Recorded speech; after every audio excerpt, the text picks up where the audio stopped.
Team Cuba has released their 30-man roster for the World Baseball Classic, and this roster is an historic one, as it'll include, for the first time, players who left the island and currently play in Major League Baseball.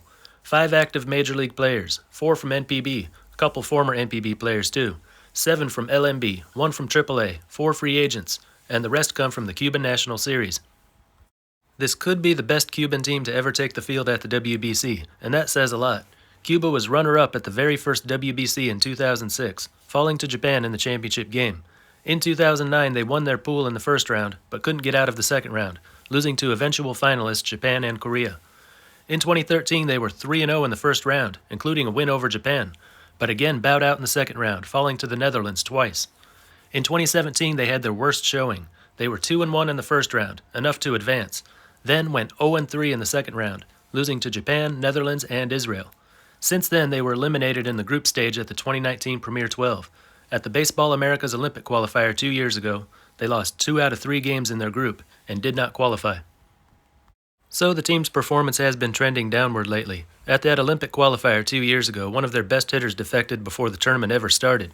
2 pitchers defected after the tournament. A few months later, at an under-23 tournament in Mexico, half the team defected. The future of Cuban baseball was not looking good. They made a few changes in the past year. One is that the Cuban National Series, usually a winter league, was played in the first half of 2022, ending in early summer. In its place, this winter, the Cuban Elite League was played. Only 6 teams were involved, using only the best players from the 16-team National Series, a much more competitive league that has gotten the players more ready for the WBC. And for the first time, Major League players are allowed to return to the Cuban national team for this tournament. Not all of them, though. Any player who left the team during an international tournament did not get an invite, and there are quite a few who did just that. You've got to wonder how good this team would be if every Cuban player were allowed to join the team. But what they've got may be enough. They'll be heading to Taichung, Taiwan to play in Pool A along with Taiwan, Netherlands, Italy, and Panama. This is the pool without a really dominant team, and without any weak teams either. Every team's got a shot. No team is guaranteed. Alright, so let's see what Cuba is bringing on this historic team, starting with the pitchers. 34-year-old left-hander Roenis Elias is a 7-year MLB veteran, former starter, now a reliever. In 2022, he saw limited time with the Seattle Mariners, appeared 7 times in relief, ERA of .352. 26-year-old Ronald Bolaños made 8 appearances for the Kansas City Royals, 18 1/3 innings, ERA .442. He is also a former starter. Both of them could be used as starting pitchers for this event. Then there are a couple good starting pitchers from the Mexican League. 33-year-old lefty Yoenis Sierra was good in both the winter and summer leagues. In the LMB and LMP combined, he threw 147 innings in 29 starts, ERA .305, WHIP .1348. Similar numbers in each league, which is impressive because the LMB is very much a hitter's league, where the high altitudes cause the ball to travel far. Any ERA under 5 is good there. 33-year-old right-hander Elian Leiva also pitched in both leagues, 123 innings and 24 starts, ERA .372, WHIP .1305. His numbers were definitely better in the LMP. Another possible starter is 33-year-old right-hander Onelki Garcia. He played briefly at the major league level, last appearing for the Kansas City Royals in 2017. Pitched in NPB for 3 years after that, and now pitches in the 2 Mexican leagues. Last year, in summer and winter combined, he made 12 starts with an ERA of .572. The team's real strength, as far as pitching goes, is the bullpen. They've got 3 of the best relievers in NPB. All 3 of these guys are not defectors, otherwise they would have been pitching in MLB the last few years. 27-year-old lefty Levan Moanello. Last year with the SoftBank Hawks, he appeared 53 times, recorded 24 saves, ERA .103, WHIP .797. He struck out 87 batters in 52 innings, for a strikeouts per 9 rate of 14.9. 26-year-old right-hander Rydell Martinez. In 2022 for the Chunichi Dragons, 56 games, 39 saves, ERA .0.97, WHIP .0.754, 62 Ks in 55 innings. 25-year-old right-hander Yariel Rodriguez, also of the Chunichi Dragons. 56 games, ERA .115, WHIP .915, 60 Ks in 54 innings. All of them throw a fastball in the high 90s, with a variety of other pitches.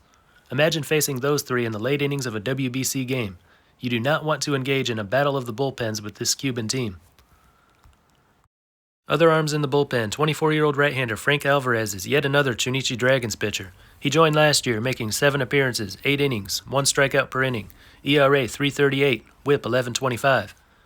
28-year-old right-hander Miguel Romero played at AAA Las Vegas in the Oakland A's system last summer, but it didn't go so well. His ERA was over 7 in 53 innings on the mound. He also played in Puerto Rico just this winter, where he threw 7 scoreless innings in relief, WHIP 0.857. 34-year-old right-hander Carlos Vieira pitches in both Mexican leagues, but had trouble in both. ERA just under 4 in the winter, over 6 in the summer. That was just in the last year, though. The year before, he had a sub-4 ERA in both leagues. 27-year-old right-hander Yudis Reyes only pitched in Cuba. This winter in the Cuban Elite League, he appeared 13 times with an ERA of 0.53, WHIP 1235, 15 Ks in 17 innings. Then there's 23-year-old left-hander Nico Cruz. Not sure why he's on the roster. In this winter's Elite League, he only threw 11 2/3 innings with an ERA of 4.63. In Mexico last summer, he appeared 7 times with an ERA of 9.82.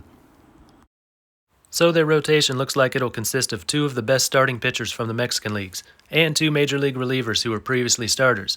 Not the most intimidating rotation, but good enough, especially considering the 65 pitch limit in the first round, so starters are only asked to give 3 or 4 innings. 3 of the best relievers in NPB, possibly 3 of the best in the world. That's a lethal combination for the last 3 innings. Then some middle relievers with NPB, AAA, and Mexican League experience. If you want to score on this team, it's probably best to do it early. Now on to their hitting. In past WBCs, they didn't have much of a problem scoring runs, and that was with mostly Cuban National Series players. Now they've not only got the best from Cuba, but also a strong presence of major league hitters. Luis Robert is a 25-year-old center fielder for the White Sox, just getting started in his major league career, has yet to play 100 games in a season. In 2020, he was Rookie of the Year runner-up and a Gold Glove winner. In 2021, he slashed .338, .378, .567, 13 homers in 68 games.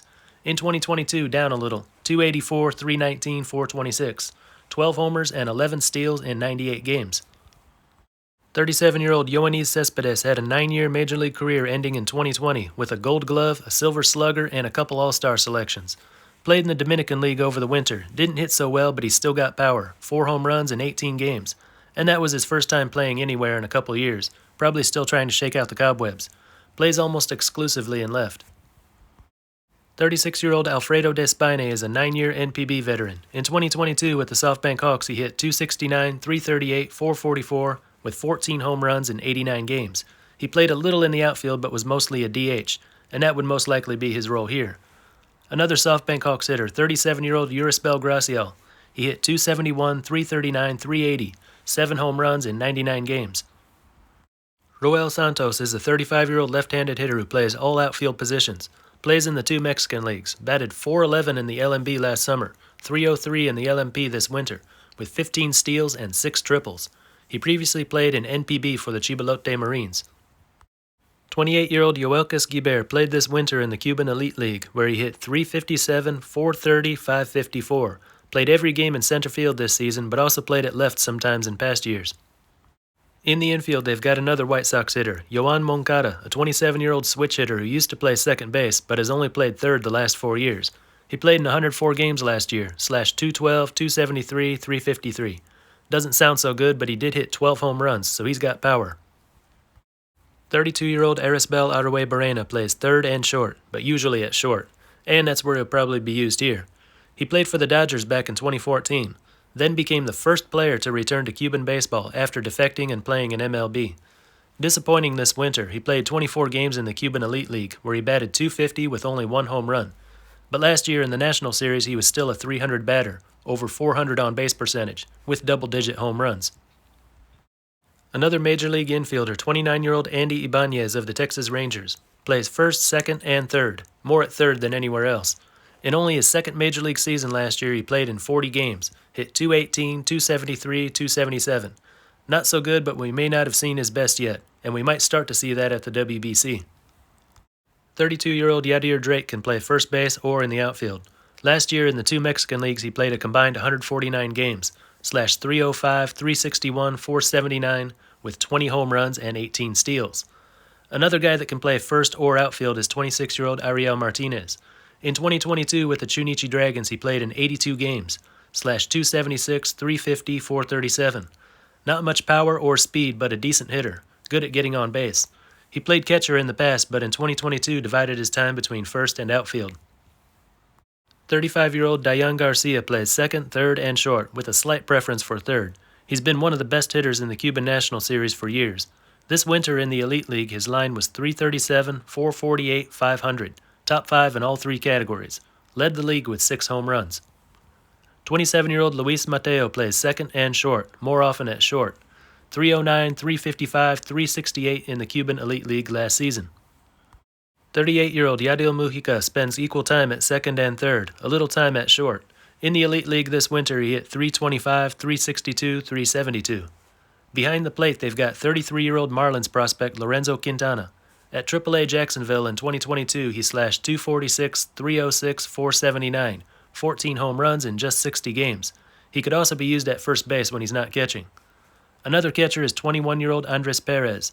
This winter in the Cuban Elite League, his line was .350, .383, .525 in 47 games. As with their pitching, this Cuban team has a good balance of hitters from MLB, NPB, the Mexican leagues, the Cuban leagues, and the minors. But while their hitting looks alright, I'd say their pitching is a bit stronger. Unlike in past WBCs, Cuba will be more of a pitching team. Here's what a starting lineup could look like. In the outfield, Yoenis Cespedes, Luis Robert, and Roel Santos. Infield, Yoan Moncada, Erisbel Arwe Barrena, Andy Ibanez, and Yadir Drake. DH, Alfredo Despaine. Catcher, Lorenzo Quintana.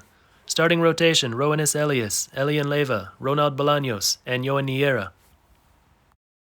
I really like this team's chances. Even if they were only bringing players from the Cuban National Series, they would still have a very good chance of advancing out of pool play, like they did in past years. Holding the Elite League season this year was a better way to get the players in Cuba ready for this tournament, rather than playing the usual watered-down National Series. And on top of that, they've got the best group of NPB players they've ever brought to this tournament, and some active Major League players. I'd give this team a 60% chance of making it out of Pool A and into the second round. They should be favored to do so, but the teams are so close in that pool that I wouldn't put it any higher than that. And I'd give them about a 15% chance of winning it all, about the same chance I gave for Korea.